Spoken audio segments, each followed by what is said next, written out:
Hello, hello. Hi. Thank you for grace to be not at 9 today. This is honestly, this is the coolest thing I've ever taken on in this field. It is also many days in a row of teaching at 9 o'clock. I'm so excited. We had a big night last night. My family had a big night last night, and then a lot of thoughts while I was supposed to be sleeping. Raise your hand if you have a lot of thoughts while you're supposed to be sleeping. I catch myself telling people all the time, hey, I had this thought in the middle of the night about you. I think I get a lot of thinking done. I am pulling up my side of being able to see you because I love to hear you talk back. Hi, Esther. Lots of thoughts at night. I see you. Oh, my word. Someone said to me once, they said, I prefer not to think of it as anxious, like anxiety at night. He said, I prefer to think of it as being intrigued by life. He said, I'm just so intrigued by life that it's hard for me to shut it down at night. I took that on. I am intrigued by life. Hello, Miss Hannah. Good morning, Katrina. Hi. Okay, guys, get fired up. Ready? Today, we're going deeper on the key that will change the dynamics in any of your relationships, all of them. I am so passionate about seeing moms of young kids get this to their core because that's where the greatest opportunity for the smallest effort with the biggest impact is. When a mom of young kids get this, see her kids automatically grow up this way. And that is so thrilling. And I want to tell you that no matter what relationships you're in, or how old your kids are, or how long you've been married, or what level of ministry you operate in, or how many people are under you at your corporation, this will change your relationships. Because what it does is it brings it creates room for the other person to bring what they're going to bring to the relationship.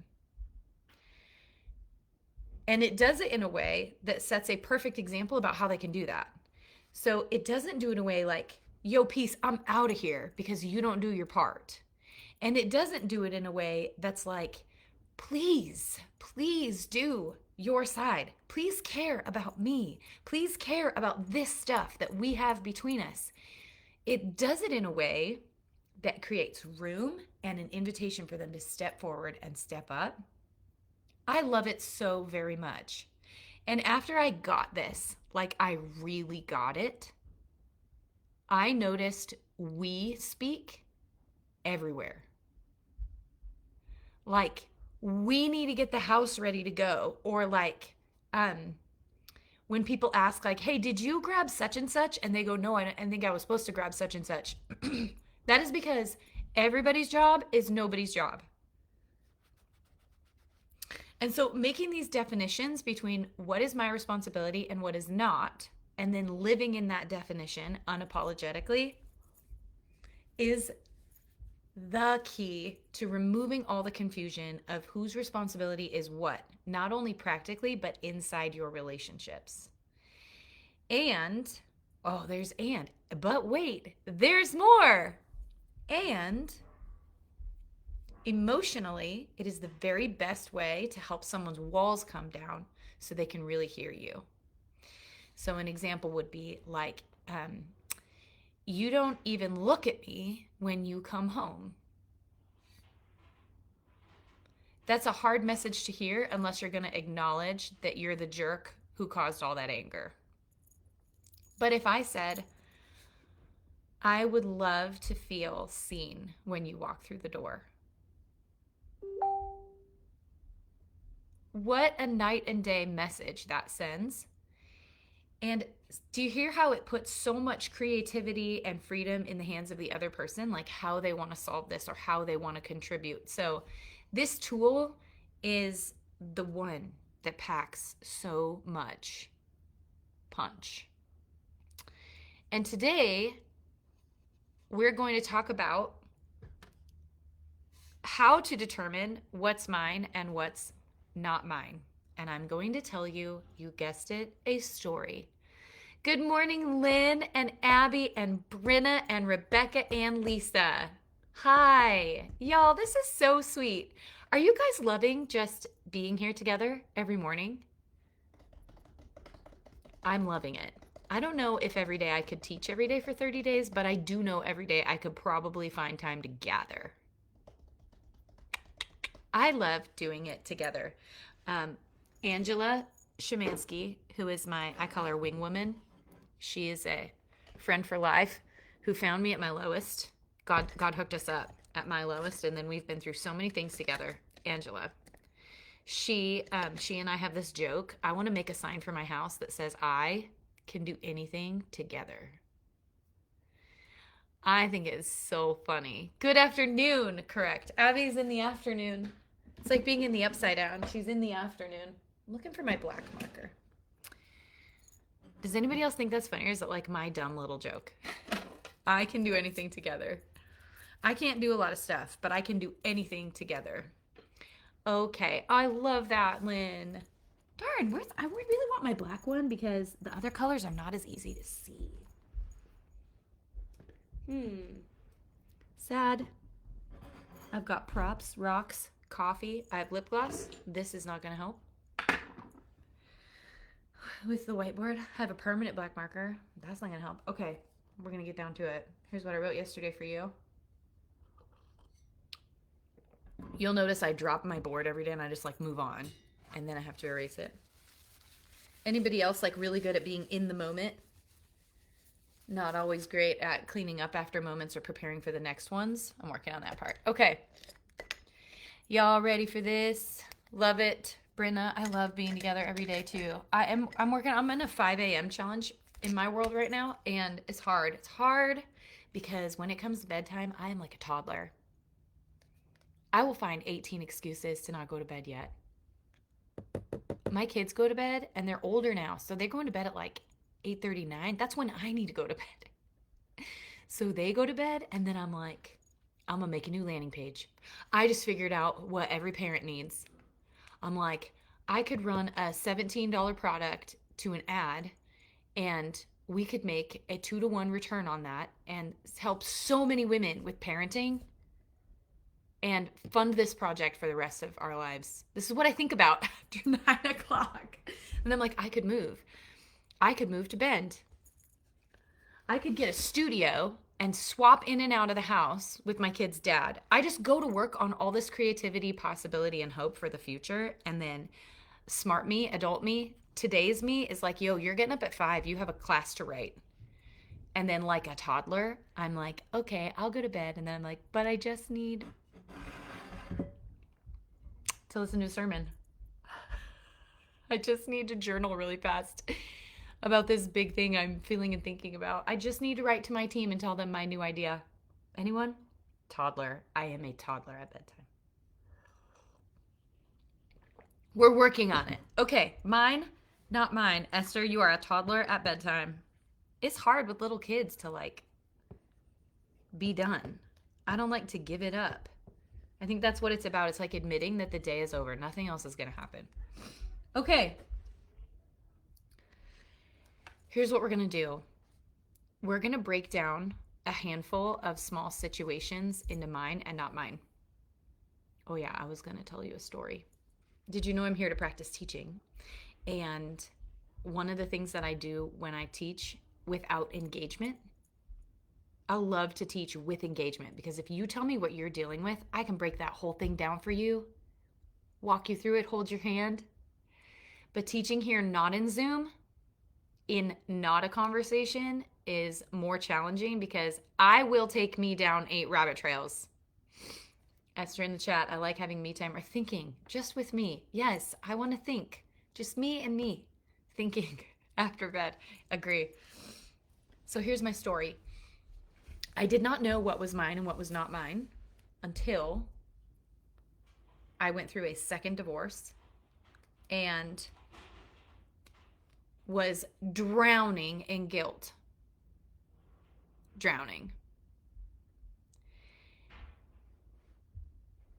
I was shocked and ashamed that my world had completely blown up again. And it was my life was in shambles. I don't know where I'm going to live. I don't know what things we're going to own or get rid of. I don't know where my stepkids are going.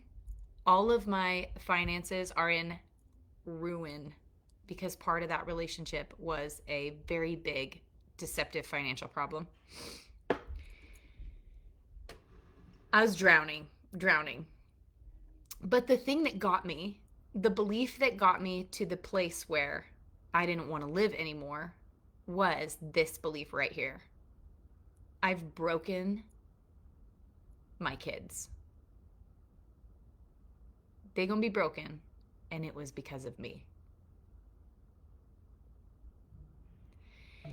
And all I wanted was to be a trustworthy person for them. That's all I ever wanted.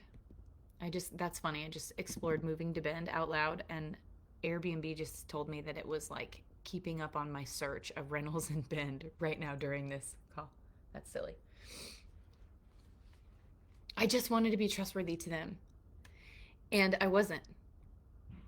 And so I thought, since I wasn't, it was my job to fix them, to stabilize them, to make sure that they knew that I loved them, to heal their identity.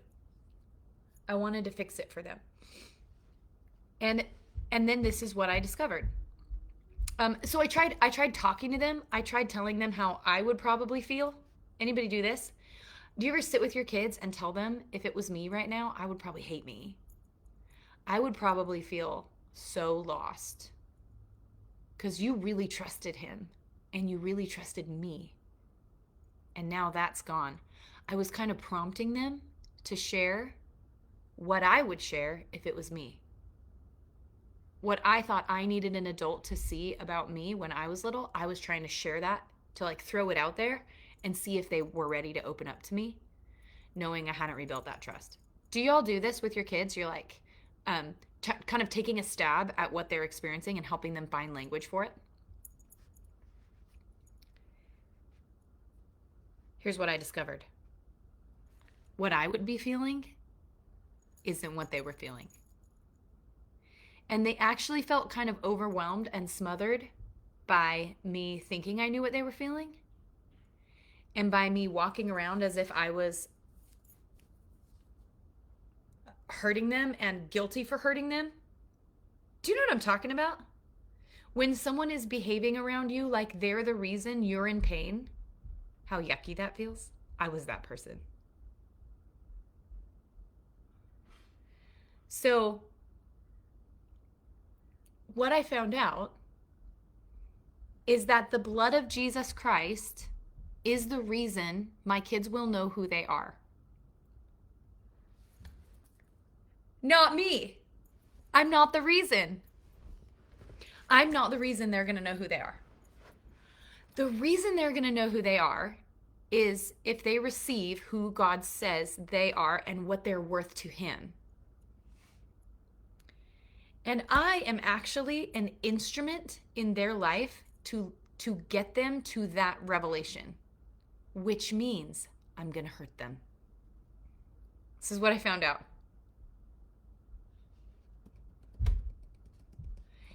You ever watch somebody go through cancer, and that was the tool that brought them to the Lord? It brought them to their knees. It brought them to recovery. It brought them to making amends. It brought them to fruitfulness. Or you meet someone who's divorced, and it brought them to their knees, and they went and learned about who they are and how to contribute to the world in a positive way and be stable and enjoy their life. Be on a mission. The divorce was the tool. The cancer was the tool. I realized as a mother, I'm a tool. I'm a tool for my kids.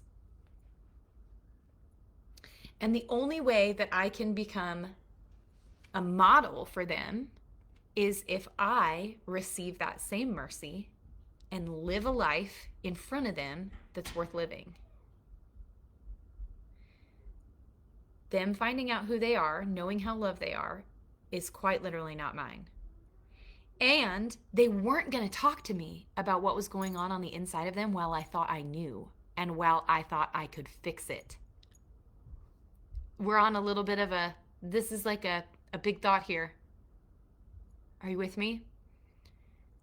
When somebody thinks they're the reason that I'm going to get fixed, I do not feel loved. I feel like a project. And I feel responsible for how they feel. Because if they can fix me, they feel good about themselves. And if they can't fix me, they feel sad and burdened and they act weird. Do you know what I'm talking about? That's what I was doing to my kids. If they knew who they were, I considered myself a good mom. And because I had broken their trust and now they don't know how valuable they are, I thought I was a bad mom, and it was on them for me to feel better. Do you get what I'm talking about? Oh my word. Okay, I'm so glad. Lynn says, yes, we're tracking. So here's what I did. I took my big giant guilt and I gave it to Jesus 100% of the way. I called my mentor, the woman who walked with me over video message that I tell you about for 6 months in a row, multiple times a day, to get me in my recovery. I called her crying and I said, I don't know what to do. Like, I can't get out of bed. The guilt is just too much. I needed someone immediately in that moment, if you know what I mean. I was on a very mentally unstable ground. Called her sobbing. So glad she answered the phone. She's like, what's going on? I'm like, I can't do this. Tell me more. It's all my fault. What's your fault? That man was around my children. That all the money is gone. That we live here, but I don't even know how I'm going to pay rent. That they don't trust me anymore, and they probably never will again. I shattered their family twice. I'm too broken to get up and make breakfast, and it's all on me. They have nowhere safe to be. And I had told their dad for the last 3 years to let me have them and take them into a healthy life because my perspective on him was so warped. I took the place of being the cornerstone of my kids' lives. And then I broke. And she said to me, this is not a day for grieving. She said, this is a day for laughing and rejoicing and weeping because you, my friend, after 36 years of following Jesus, 32 years of following Jesus, you, my friend, just told me what his blood is for. And everything changed. I had to either decide that he completely bought me, cleaned my motives from the inside out, and defines who I am, or he doesn't. Because if he left me part of the guilt, let's say he did a 95% cleanup job, the 5% was too much for me. Let's say he did 99%. I've forgiven you, you're set free, you're chosen and beloved, but it's still your responsibility to have an emotionally safe family. And if you don't, that's on you. If there was 1% left, I couldn't do it. Do you know what I'm talking about? See, before I had been able to live in a hybrid life where some of it was God, but some of it was me.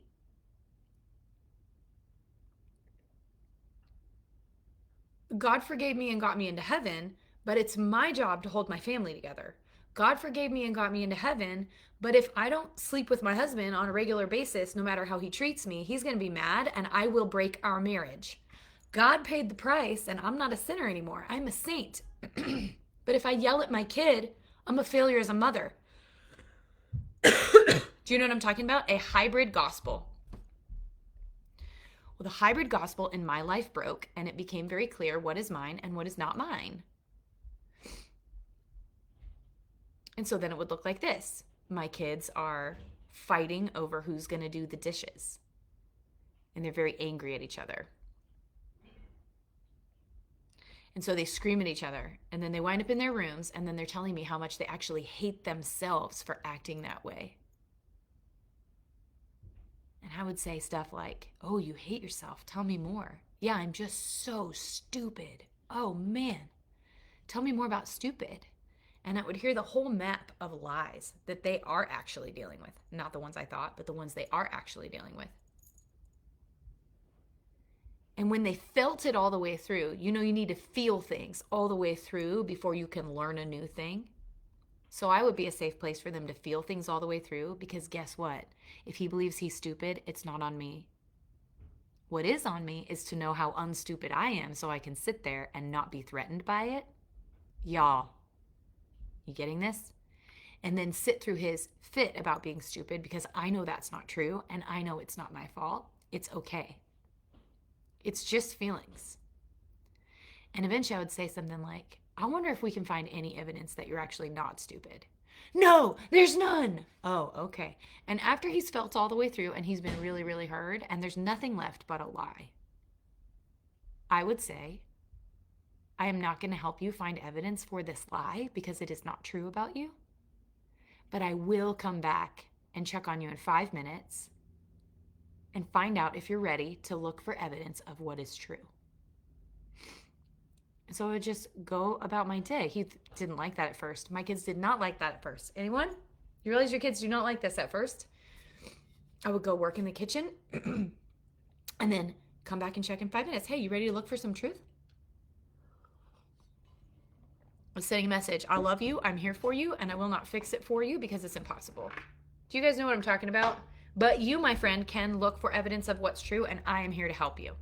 Y'all see the difference? Okay. We're good. I probably beat a dead horse. That's okay with me because I want to leave this up somewhere so that you can have it. And there won't be any question about what we're talking about. Mine, not mine.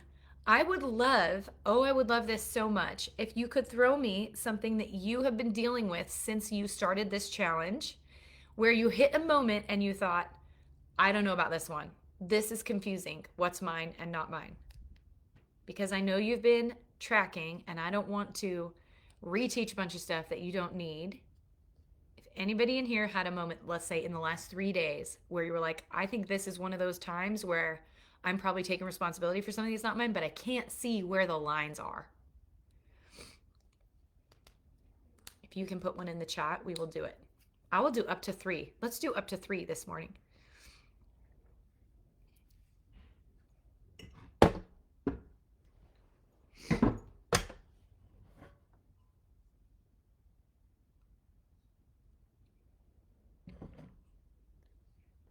Lynn, learning to not be defensive when something is said. I want to explain myself. Oh, the king of mine, not mine moments. It's so emotional. It's so hard not to go with the flow of the feelings, right? Sorry, y'all. I'm getting over a cold forever, apparently. Or a flu. I don't know what it was, but we're drainy. Pardon me. Okay. If it's not too personal, and even if it is, but you're feeling very brave, know that this is a replay. Can you give us the specific example? Somebody says, what did they say to you? Oh, providing clarity. Oh, so good. Oh, we could go down. We're going to talk about something at the end, maybe today, maybe Monday. This brings up a really an important key for you all, for me, all of us. We're talking about understanding. Whose job is understanding? The explainer or the listener? We're going to go deep on this. It's going to set you free. You will know the truth and it will make you free. Lynn, can you tell us what was said? I know you might be typing. This is a weird thing, being live in the chat. I'm reading yours, Esther. We're going to do it next. I'm excited. Thank you so much for sharing.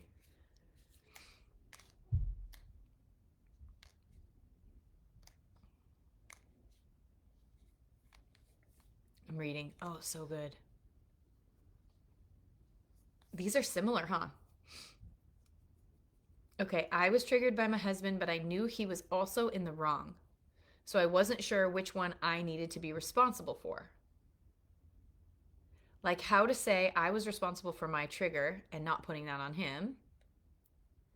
But also letting him make his mistakes, and not repeating my trigger. Oh my gosh, y'all. Yes. Okay. Oh, so good. Okay, we're going to do Lynn first, and then we're going to jump into Esther. Esther, I'm going to have a couple clarifying questions for you.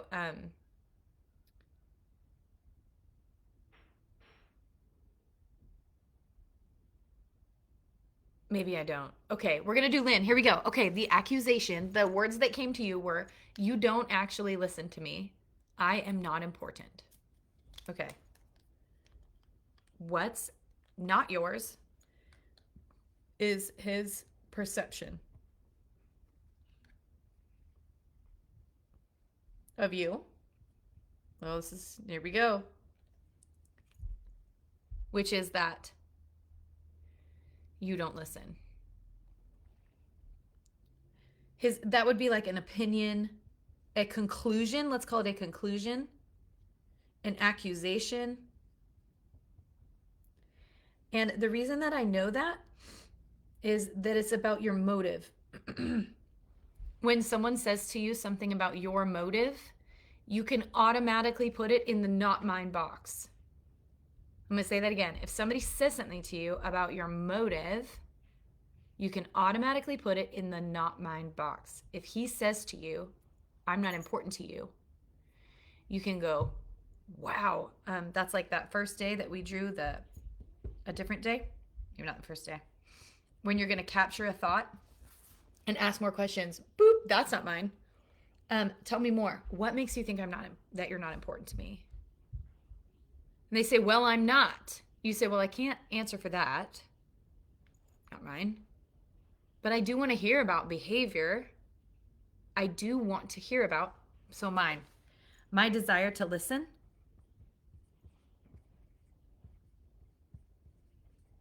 My care, whether or not I care. Lynn, I imagine that you do care.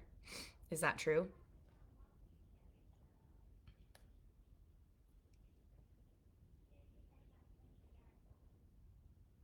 Whether or not you're understood.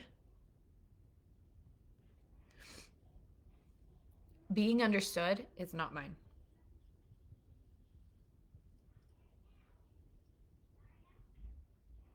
So let's break it down. I'm writing motive in caps. Whether or not I'm understood, not mine. When someone determines my motive, nothing I can do about that. He already determined it, right? Isn't that why it's so crazy making? When somebody says, hey, you don't care, it's so painful because you can't do anything about their determination. You have two choices. It's a lose-lose. You can agree with it. You can say, you're right, I don't care, which is a lie. Or you can fight it, which is terrible and out of control. It's participating in something that's outside your control. So prove it to me. Prove your love to me is what the enemy said to Jesus. Prove it who you are. It is not communication that helps us be intimate, but you can handle it in a way that will take you to a better place. Also, no, this is coming from past wounds. 100%. Yes. So, yours, wisdom. This isn't mine. Yours, your desire to listen. You can own that. You'd say, I'd actually love to listen to you. Probably what is proving, could get complicated. Anybody feeling like it gets a little messy? Probably what's proving you don't care and you don't want to listen is when you try to fight with that. We're going to get really nitty gritty. To help, we're going to make the line super clear. My words, my feelings, my actions are all mine. My beliefs, my motives. So when he says, you don't actually listen to me, I'm not important to you, you're in charge of your response. And my response from a whole place would be something like, wow, tell me more. When did you start thinking that you're not important to me? Now, I would not do that unless you can exercise self-control the whole way through and not defend yourself, because you're going to hear a lot more stuff when you start listening. A sign that you're being a good listener is someone's going to really start to unload. Yours, keeping your heart rate down, taking deep breaths, sifting for what you can do something about and what you will not. Yours, being clear about what you will do and what you won't do. So good. Okay, I hope this is helpful. Is this helpful? Defensiveness is about needing the other person to understand you. Is that right, Lynn? So then we would go down the road of, if they understand me, what do I get out of that? Why is that what I want? And if they don't understand me, what's the price tag that I'm trying to avoid? And we deal with that with the Lord. And then we let them spin off. Do you want to hear what it would sound like? I wish we were on Zoom right now. I want to do like a role play. Maybe on Monday we can get in Zoom and do a role play. I'll think about that. Okay. So someone says to me, you don't actually care and you never listen to me. I would say, I'm listening right now. I would say, I am listening right now. And they would say, no, you're not. You're just defending your case. And you would say, I would love to hear when you started to think that you were not important to me. And they say, always. And you can say, okay, I can't fix your feeling of always, I don't care about you, but I would love to hear about the behavior that I did or do that makes you think that, because the behavior is mine, right? So I'm asking this person to get clear and specific about something I can control. Does that help, everybody? If they can't be specific about something I can control, I don't know how to help. And that's my I statement. I do not know how to help. My nose is running. Does that help? Wave at me if that helps. Put any emoji in the chat if that helps. When you're listening to someone dish you a bunch of stuff that's not yours, your job is to find and ask questions looking for what is the behavior that I can control. Because if they've just concluded it and they can't tell you why they've concluded it or what you could do differently, and then you can't make a decision about whether or not that's something you can wholeheartedly do. Like if they said, I think you don't care about me because you don't get up at 5 every morning and tidy up the whole house. Maybe they're willing to own that. That's what they hoped for in marriage. It's not what they got. And you can say, wow, I didn't know that's what that meant to you. I didn't know that's what that meant to you. Thank you so much for sharing. Appreciation is fair to send the other way, always. And then you can say, I'll think about that. I don't know if that's something I can do, but I do love knowing where you're coming from and what's communicating this to you, because that's not the message I want to send. I want to send you a different message. Here, I'm talking about me. Okay, here we go. Let's do another one. Esther, we're doing this one. I was triggered by my husband, but I knew he was also in the wrong, so I wasn't sure which one I needed to be responsible for. Okay, so when you're triggered, what did it look like? What did you do? Because that's what you're going to take responsibility for. Hey, I know I just raised my voice, and that is on me. I never want to do that to you. I know I have a wound in this place, and I am going to go work on it. Okay, shut down. She totally shuts down. For me, it felt like he lied about something, but on his part, he genuinely forgot. Okay, so whether he lied, not yours. Very good. Not yours. He made an honest mistake, but my feeling was still there. Oh, Esther, you just are so articulate. My feeling was still there of a repeat in feeling not prioritized or manipulated into agreeing to something blindly. How many of you have felt this way? Well said. Okay. So, what's yours? I want you to get as specific as you can. The thought, the feeling, the behavior.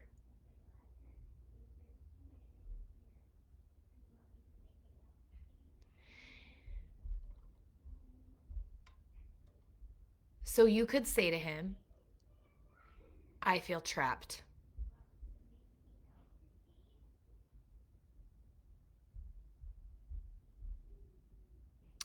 I have felt neglected And in the past, I've agreed to something that I didn't have all the information about. I. And this felt like that. That's what I would say. Troubleshoot with me. What do you think would happen if you talked about it that way? In the past, I've agreed with something without all the information. That's on me.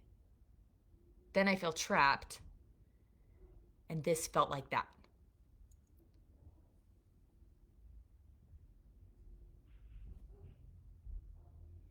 And then you can talk about what you need. Good. Oh, that's amazing.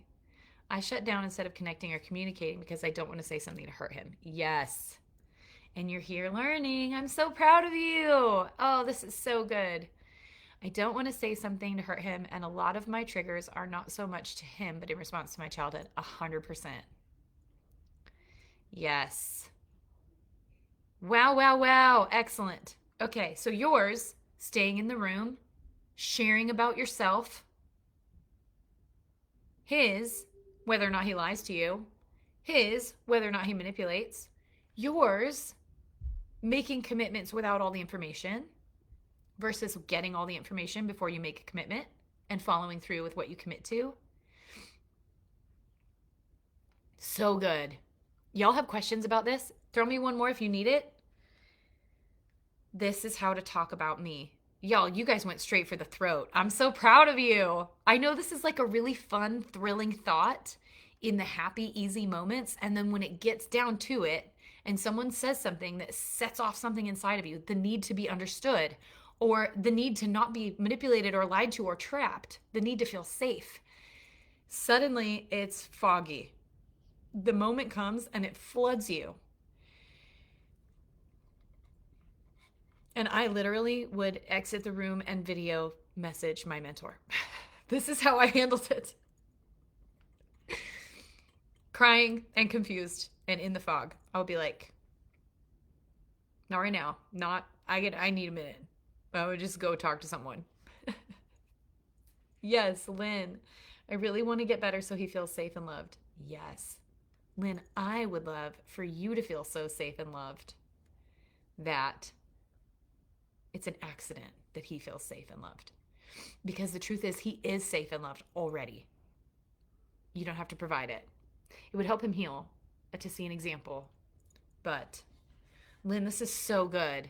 The need to be understood. So the work then is to go to the Lord with like, when was the first time I felt like I needed to be understood?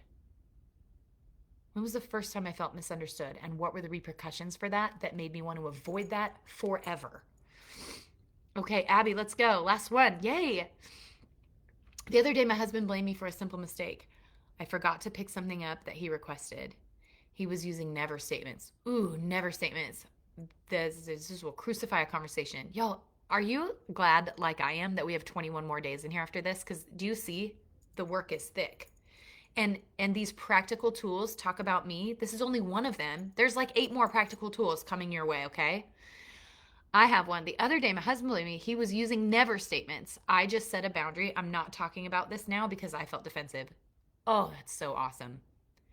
Can we give cheers for Abby? If that's what you need to do to maintain self-control, that is what I would do. If I'm feeling defensive, I need time. I also commit to coming back because that's part of my integrity is I'm not just going to walk away and leave you hanging. I need 10 minutes or I need 3 hours and I want to try again because I want to talk to you without being defensive. I want to really listen and I want to really share. So I. Wasn't quite sure if there's a better response to take ownership of my mistake but not accept the blame. Yes. Such a great question. I'm like, it would be so fun to role play. It would help me talk about it. So he says, what was the never statement? Give me one never statement. That will help me.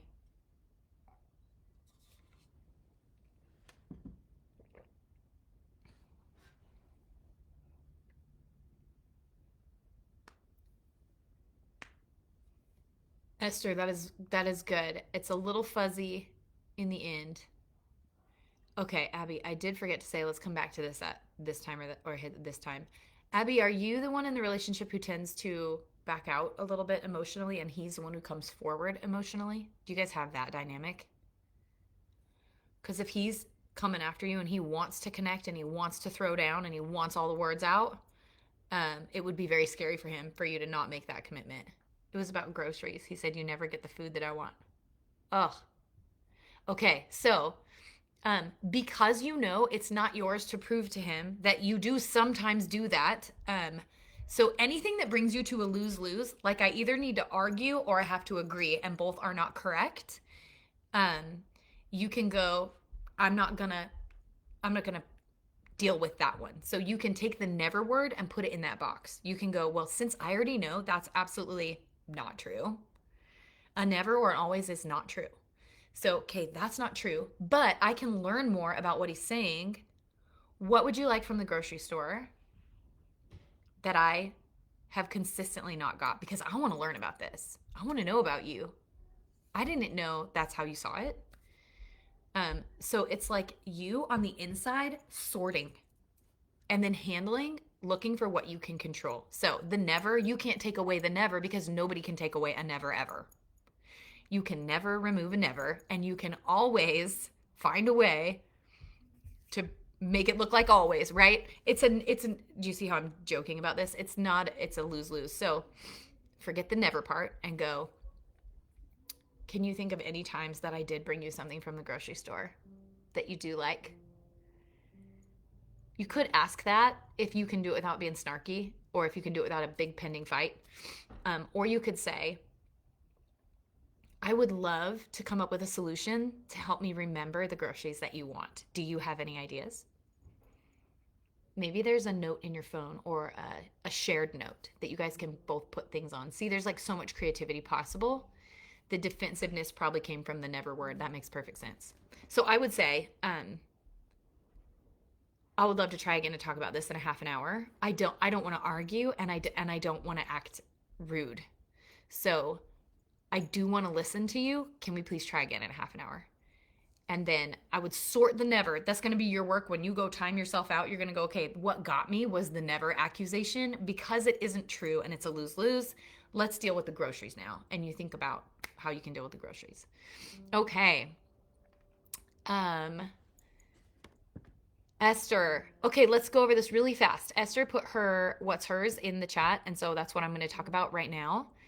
And then I'll tell you what's going to happen on the weekend, and then we will break and we'll wrap up. Okay. Esther said, my role, stay in the room, share about myself. Yes. Make commitments without the, yes, Abby, I'm so grateful that you're here, and I love hearing you share every time. Make commitments without the information. Yeah, that's a choice you made. So you want to not make commitments without all the information. And knowing yourself, I would be saying things like, somebody asked me about a rental situation yesterday, and I was like, hey, I just want you to know ahead of time.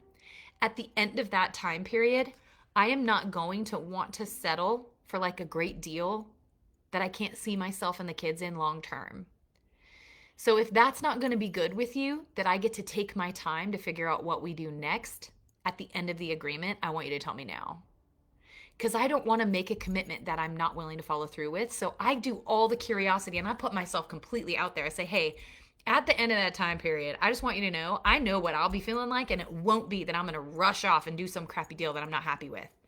If that's okay with you, see what I'm talking about? You get to tell them about all the parts of it, how you might handle it, and get all the information about how this is going to go before you make a commitment.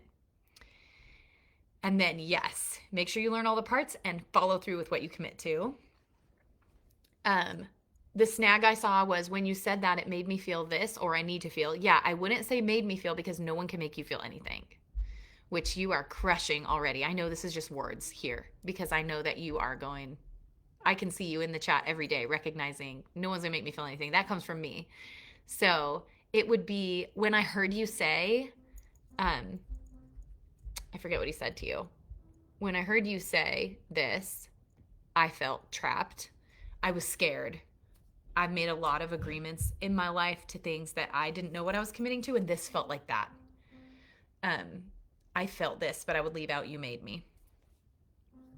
And I need to feel, yeah, I need to feel heard. I need to feel fully informed. I need to feel, I'm trying to think of like what feeling comes from having all the information. I need to know that I have all the information. I feel really out of control when I don't have the information, so I got scared. You could make a request for a new behavior. You could say, when you leave work, would you mind just touching base so I know what's going on? You can ask for a small new behavior. That would be so cool. That's a desire. That's totally in the category of I. Okay, I just realized that 1 minute ago, Hannah and her husband and I had a meeting begin, and I wasn't there. So I'm going to jump over there. This weekend in Circle and on Facebook, did I post them on Facebook last week? I will be sure that I post day 10 and 11, one tomorrow and one on Sunday. They will be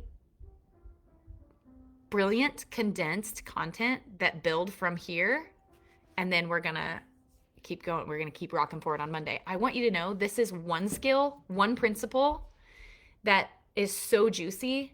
Y'all, like I said, there's like 7, 8 more principles coming. So buckle your seatbelts. I hope that you're journaling and talking to somebody about this. Make your posts in the group. I'm so proud of you. There are 9 of you here following along live. This is amazing. Okay, make your posts. Get in your journal. Pray through these things. Find scripture to back these up. If your brain is struggling with like, I just don't know if this is even true, get in your Bible and look up how God talks to us. He says, I this, I that, you can, this or that. The very next thing we're going to talk about is honoring each other's freedom and experiencing the freedom we have. We're not doing anything out of obligation anymore. Christ laid down his life freely, not biting his lip and white knuckling it and trying to get through, y'all. So we're going into freedom next week. I'm so excited. Monday, we're going to make sure that this skill is cleaned up, good to go, that you fully understand it and you can practice. Then we're moving into freedom. Maybe I'm going to beef it up for you on the weekend so we can go into freedom on Monday. You'll find out Monday. Also, please do reach out. I may reach out to a few of you just to find out how it's going, where you're at, and what kind of support you have and what kind of support you need. Brave Moms Academy is a twice-a-week group coaching experience where you turn in like worksheets, homework on these things, and we dive into specific situations and we coach on it, meaning you have my insight pulling apart the mine and not mine to help you and your husband or your children or whoever it is get emotionally whole together and experience intimacy and joy. I cannot recommend enough for you that you get consistent insight and love and support and community on these things, okay? Please reach out if you have any questions. Also, I thought maybe we would do a Q&A call about BMA. That's Brave Moms Academy. Sometime next week. If that would be helpful, like a Q&A call, just like an open time to poke around and see what it's like, ask your questions. I would love to host that for you. So I think those are all my notes. I feel like that's it. You are so brave. Thank you for those of you who shared an example. What a courageous, vulnerable thing you did today, and it helps us all so much. Do you see the benefit of the coaching room is like, it's not like this in the chat in the coaching room. It's like live, face to face, where you can actually feel through things. We can hold your hand and get you clear to the other side, which is what you're going to learn to do for your people. So do you see how when the example comes on the table, it lights it up so much? That's what our brave moms get to do for each other. And man, it's just such a humbling and glorious room in there twice a week. It's so exciting. Okay, Esther, I'm going to read this one and then we're going to hit it. The problem with this one was I had told him I didn't have capacity to give him an answer. So I needed him to take my role of thinking through it, which he did, but apparently not enough. So when I heard you say this, I felt this, and I need to know I'm prioritized. Yeah, maybe explain this one a little bit to me more after when I post this video in Circle. Can you write this about this part?